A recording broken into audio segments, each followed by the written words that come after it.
ทีมข้าวเหนียว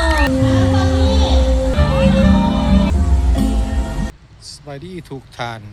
นำวิดีโอการแข่งขันเขตไม่ทานนะครับส้มอีกเนาะคลิปที่แล้วนี่แม่นเอาคลิปผลการแข่งขันตัดสินการแข่งขัน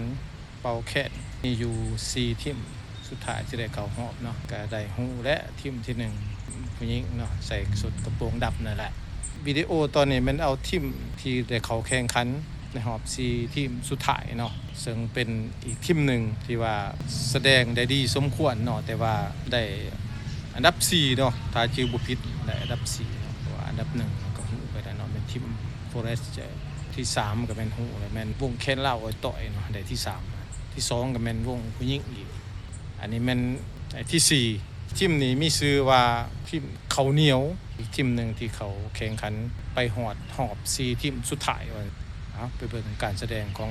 ทีมเขาเหนียวเสียงแคนผสมผสานกันกับดนตรีสากล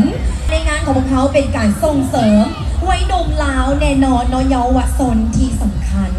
เขาได้ให้สำคัญในเรื่องนี้เลยเพราะว่าอย่างพื้นที่นี้คือพื้นที่การแสดงของเขาก่อนหน้านี้เนาะการแสดงพื้นที่นั้นน้อยอีหลีแต่มาตอนนี้ได้ยิ่งใหญ่ได้เห็นคุณค่าแล้วก็ได้เห็นความสำคัญถึงน้องๆการแสดงเพราะฉะนั้นในมือนี้น้องขอให้ทุกท่านนั้นเป็นส่วนร่วมหนึ่งในการที่จะสุขยุส่งเสริมพวกเขาเหล่านี้เนาะได้กล้าแสดงออกได้แสดงถึงศักยภาพให้ทุกท่านนั้นได้เห็นน้ำกันว่าดนตรีลาวของพวกเขาก็สามารถผสมผสานกันกับดนตรีสากลได้เช่นเดียวกันด้วยและในนี้เนาะทางเจ้าภาพหรือว่าเจ้างานของพวกเขาก็ได้หัวข้อนี้แหละออกมาเป็นการผสมผสานกันด้วยลงตัวอีกด้วยเนาะซึ่งไปพบกับทีมข้าวเหนียวอันนี้เป็นวิดีโอในคำคืนของวันที่1 มิถุนายน 2026เป็นภาพวิดีโอของทีมเป่าแคนลิมิก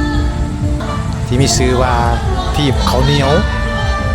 การแสดงของทีมเขาเหนียวเนาะในการแข่งขันเป่าแคนผสมประสานกับดนตรีสากลซะ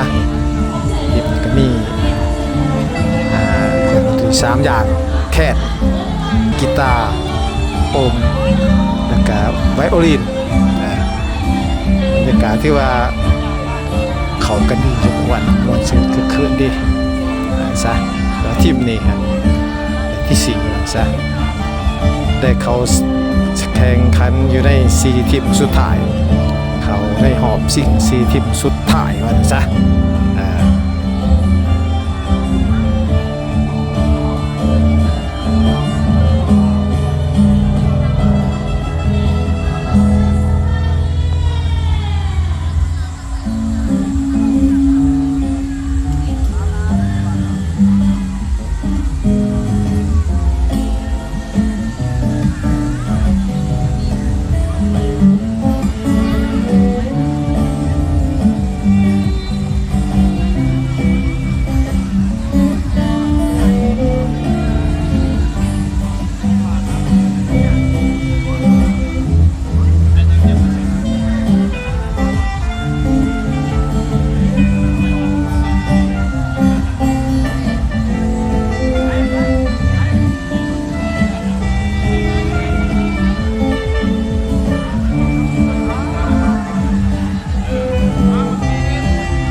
ม เนาะ ข้าว ที่หนึ่งก็เป็นทีมเฟอร์เจอร์แบบผู้หญิง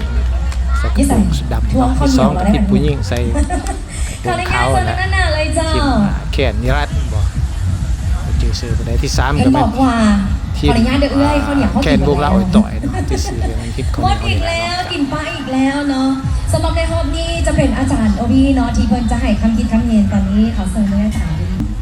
ผมมีความมั่นใจแล้วก็ดนตรีสากลเข้ากับแข่งกีตาร์แล้วพิเศษสุดละแมนมือไวโอลินโอเคมีความมั่นใจหลาย แต่ว่าลูกชายมือแคนโอเคลูกศิลปะกยาหรือเอาบอกลมใส่แต่ยันบุทึกนะแต่ว่ามือกีตาร์หรือว่ามือไวโอลินเข้ากันแล้วกันลูกโดยรวมแล้วก็เข้ากันดีโอเคท่าคักที่สุดนี่มันท่าที่เวลาจบนี่มันเข้ากันดีโดยรวมแล้วเข้ากันดีครับขอให้ผู้ลูกโชคดีครับ ฮอบนี้ถือว่าตื่นเต้นเนาะเพราะว่าเป็นฮอบซิงกันแล้วเนาะเจ้าขอเชิญทีมข้าวเหนียวพักผ่อนกันก่อนได้